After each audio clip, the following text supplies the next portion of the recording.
టాలీవుడ్ ఇండస్ట్రీలో చాలామంది డైరెక్టర్లు అడుగుపెట్టారు, కానీ వారిలో కొందరు మాత్రమే సక్సెస్ అయ్యారు. ఈ తరం సక్సెస్ఫుల్ దర్శకులను చూసుకుంటే రాజమౌళి, త్రివిక్రమ్ శ్రీనివాస్, అనిల్ రావిపూడి, సుకుమార్, కొరటాల శివ, క్రిష్, సందీప్ రెడ్డి వంగ వంటి వారు గుర్తొస్తారు. వీరిలో పూరి జగన్నాథ్ ప్రత్యేకంగా నిలుస్తారని చెప్పుకోవచ్చు. Itlu Sravani Subramanyam idiot, Pokiri, business man, iSmart Shankar వంటి సినిమాలతో బ్లాక్ బస్టర్ హిట్స్ తన ఖాతాలో వేసుకున్నారు.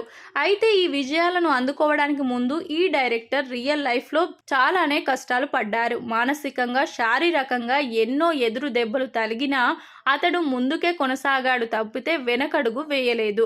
ఇండస్ట్రీలో నిలదొక్కుకోవడానికి అతడు ఒక పెద్ద పోరాటమే చేశాడు. ఎక్కడ పడిపోయాడో అక్కడే మళ్ళీ నిలబడి చూపించాలి అనే కసి పూరి జగన్నాథ్లో ఎక్కువ. అందుకే చాలామంది హీరోలు, దర్శకులు పూరికి పెద్ద అభిమానులు అయిపోయారు.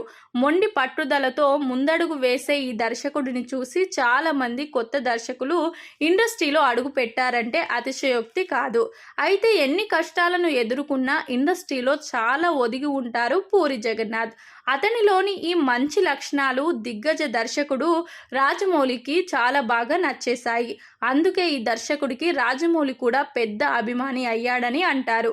వివి వినాయక్ కూడా పూరి జగన్నాథ్ అంటే బాగా ఇష్టమట. పూరి జగన్నాథ్ ఎలాంటి ప్రాబ్లం అయినా తన మైండ్ దాకా తెచ్చుకోడు. వాటిని ప్రశాంతంగా సాల్వ్ చేయడానికి ఇష్టపడతారు. ఆ లక్షణం కూడా చాలా మందికి నచ్చుతుందని అంటారు. చాలా జోవియల్గా ఉండే ఈ పూరి అంటే హీరోలకు కూడా చచ్చేంత ఇష్టం. పూరి లైగర్ సినిమా వల్ల చాలా ఇబ్బందిని ఎదుర్కొన్నారు. ఈ సినిమా భారీ అంచనాల నడుమ రిలీజ్ అయి డిజాస్టర్ అయింది. ఇప్పుడు డబుల్ ఇస్మార్ట్ సినిమా చేస్తున్నారు. అది ఈ సంవత్సరం జూన్ 14న రిలీజ్ కానుంది. మూవీ హిట్ అయితే మళ్ళీ పూరి జగన్నాథ్ కెరియర్ గాడిలో పడుతుంది. ఈ మూవీపై కూడా హైప్స్ ఎక్కువగానే ఉన్నాయి. కాబట్టి రిలీజ్ చేసే ముందు అన్నీ సరిచూసుకొని హిట్ కొట్టేలాగా ప్లాన్ చేసుకోవడం మంచిది.